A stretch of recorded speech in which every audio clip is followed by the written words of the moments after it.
মিলনের সময় মেয়েদের যোনি কি বৃদ্ধি পায় বা বড় হয়, বা অনেকেই বা জানতে চেয়েছিলেন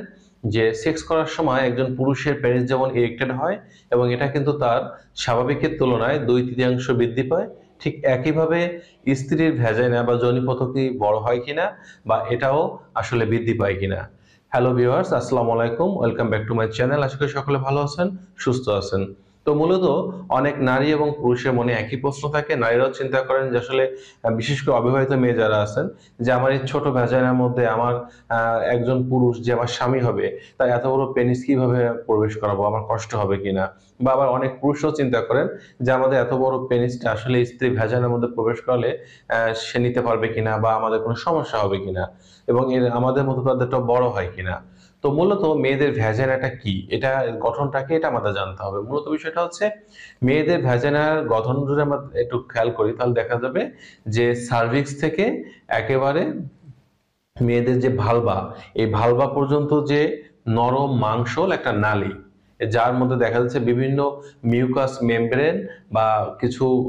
ভাস্কাটা পর্দা থাকে, যেটা প্রচন্ড পরিমাণে সিক্রেশন সৃষ্টি করে এবং জায়গাটাকে পিচ্ছিল করে, আর যেটা একজন নারী বা পুরুষ সহবাসের ক্ষেত্রে যথেষ্ট ভূমিকা পালন করে সহবাসটাকে সুন্দর এবং মধুময় করার জন্য। এখন বিষয়টা হচ্ছে, একজন পুরুষের যেমন পেনিসটা দেখা যায় স্বাভাবিক অবস্থায় 1.5-2 ইঞ্চি জায়গার মতো একেবারে সংকুচিত হয়ে থাকে, ছোট হয়ে থাকে, ঠিক একইভাবে যখন এটা ইরেক্টেড হয় তখন কিন্তু 5 ইঞ্চি, 4 ইঞ্চি বা 5.5 ইঞ্চি বা যার পেনিসের যতটুকুন সাইজ ততটুকুন দৈর্ঘ্য ও আনুপাতিক হারে প্রস্থ হয়ে থাকে। ঠিক একইভাবে একজন নারীরও কিন্তু এটা হয়ে থাকে, অর্থাৎ একজন নারীর ভ্যাজাইনা স্বাভাবিক অবস্থায় 2 থেকে 3 ইঞ্চির মধ্যে থাকে, কিন্তু যখন সে নারী সহবাসে মিলিত হন, অর্থাৎ হাজবেন্ডের সাথে যৌন মিলন করেন, তখন দেখা যায় প্রপেলেতে থাকা অবস্থায় হাজবেন্ড যখন আদর, চুম্বন, মর্দন এই কাজগুলো করতে থাকেন, তখন তার মধ্যে একটা যৌন উত্তেজনার সৃষ্টি হয়, এবং সেই সময় দেখা যায় যে মেয়েদের ভ্যাজাইনাটা সংকোচন প্রসারণের মাধ্যমে এটা বড় হতে থাকে, এবং এটা এই 3 ইঞ্চির 2.5 থেকে 3 ইঞ্চির পরিবর্তে এটা দেখা যাচ্ছে 6 থেকে 7 ইঞ্চি পর্যন্ত আনুপাতিক হারে বৃদ্ধি পেয়ে থাকে। আর এটা সবচেয়ে বড় বিষয়টা বড় হওয়া নির্ভর করে তার হাজবেন্ডের পেনিসের দৈর্ঘ্য এবং প্রস্থের উপরে। অর্থাৎ যদি কোনো নারীর পেনিস, হাজবেন্ডের পেনিস যদি দেখা যায় যে 4 থেকে 5 ইঞ্চির মধ্যে থাকে, তাহলে দেখা যায় সেই পুরুষ কিন্তু সুন্দরভাবে তার স্ত্রীর সাথে সেক্স করতে পারে, অর্থাৎ তার ভ্যাজাইনাটাও কিন্তু ঠিক এতটুকুন পরিমাণে বড় হয়ে থাকে যতটুকুন পরিমাণ তার হাজবেন্ড আসলে পেনিসটা প্রেসার দিতে পারে। আবার যদি এমনটা হয় যে তার হাজবেন্ডের পেনিসটা 6 ইঞ্চি বা তার থেকে উপরে, তাহলেও কিন্তু দেখা যায় প্রাথমিক অবস্থায় বা প্রথম দিকে একটু কষ্ট অনুভব করলেও একটা পর্যায়ে কিন্তু দেখা যায় যে তাদের কিন্তু কোনো কষ্ট হয় না। অর্থাৎ এটা আপনার হাজবেন্ডের পেনিসটা যত বড় হবে, মোটা হবে,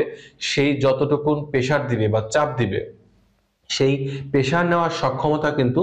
সেই মেয়ের যে ভ্যাজাইনা বা যোনিপথ আছে সেটা তৈরি হয়ে যায়, যার ফলে দেখা যায় যে একজন পুরুষের পেনিস অনেক বড় হওয়া সত্ত্বেও তাদের স্ত্রীর সাথে সহবাস করতে তার কোনো অসুবিধা হয় না, বা সুন্দরভাবে সহবাস তারা করতে পারে, কারণ হচ্ছে এটা বৃদ্ধি পেয়ে থাকে। তার থেকে বড় বিষয় হচ্ছে যে মেয়েদের এই যে ভ্যাজাইনাল ক্যানাল বা আমরা বলে থাকি যোনির যে রাস্তাটা, যে পথটা, এটা কিন্তু যে শুধু সহবাসের সময় বৃদ্ধি পায় বিষয়টা এমন নয়। যখন বাচ্চা ডেলিভারি করানো হয় বা নর্মাল পজিশনে, নর্মাল সেকশনে যখন বাচ্চা ডেলিভারি হয়, তখন কিন্তু দেখুন এই 3 ইঞ্চি বা 3.5 ইঞ্চি জায়গাটা, এটা কিন্তু আস্তে আস্তে প্রসারিত হতে হতে 12 ইঞ্চি পর্যন্ত এটা বৃদ্ধি পায় বা বড় হয়ে থাকে। কারণ হচ্ছে যে একটা বাচ্চা যখন নর্মাল সেকশনে ডেলিভারি হয়, তখন বাচ্চার মাথার স্কাল্প অর্থাৎ মাথার সাইজটা থাকে 18 ইঞ্চি, এবং এই বাচ্চাদের মাথার স্কাল্পের সিস্টেমটা এমন থাকে, হাড়গুলা ঠিক এইভাবে থাকে মানে জন্ম হওয়ার আগ পর্যন্ত। কিন্তু যখন সে যোনির যে পথটা আছে, মুখটা আছে, ওখান দিয়ে যখন বেরোতে থাকে, প্রচন্ড চাপ হয়, তখন দেখা যায় এই স্কাল্পের হাড়গুলা একটার মধ্যে একটা এরকম ঢুকে যায়। এরকম ঢুকে গিয়ে এই 18 ইঞ্চি মাথাটা 12 ইঞ্চির মধ্যে চলে আসে, এবং তখন যখন সে যোনিপথ থেকে ঠিক এবার বেরোচ্ছে, বেরোয় কিন্তু আবার আস্তে এসে 18 ইঞ্চি জায়গায় চলে আসতেছে। তার মানে মেয়েদের ভ্যাজাইনা বা যোনিপথটা কিন্তু সহবাসের সময় এবং বাচ্চা যখন জন্ম দেওয়া হয় তখন কিন্তু সংকোচন প্রসারণের মাধ্যমে এটা বড় হয়ে থাকে, বৃদ্ধি পেয়ে থাকে, এবং এই বড় হওয়া, বৃদ্ধি পাওয়া এবং তাদের যে এর মধ্যে যে মিউকাস মেমব্রেন গুলা আছে বা ঝিল্লি গুলা আছে, এখান থেকে যে ফ্লুইড নিঃসরণ হয়, এটার মাধ্যমে কিন্তু তারা যৌন সুখ গ্রহণ করে থাকে এবং তাদের এই ভ্যাজাইনার পরিবর্তনের মাধ্যমেই তারা স্বামী স্ত্রী একে অপরকে পরিপূর্ণ যৌন তৃপ্তি দেওয়ার যে বিষয়টা এটা সম্পাদিত করতে পারে। এবং আপনাদের যে প্রশ্নটি ছিল যে আসলে এটা বড় হয় কিনা, আসলে এটা বড় হয়, কারণ আল্লাহ তাআলা এই জায়গাটাকে ইলাস্ট্রেন নামক এক প্রকার হরমোনাল গ্রন্থিতে তৈরি করে দিয়েছেন, যার কারণে এটা প্রয়োজনের ক্ষেত্রে বড় হয় আবার সংকুচিত হয়ে থাকতে পারে। তো বন্ধুরা, এই ছিল আজকের বিষয়। যৌন স্বাস্থ্য বিষয়ক যে কোনো তথ্য বা পরামর্শ পাওয়ার জন্য অবশ্যই আপনারা কমেন্টস করতে পারেন। আমি চেষ্টা করবো আপনাদের প্রত্যেকটি কমেন্টসের রিপ্লাই ভিডিও দেওয়ার জন্য। আজ এ পর্যন্তই। আল্লাহ হাফেজ।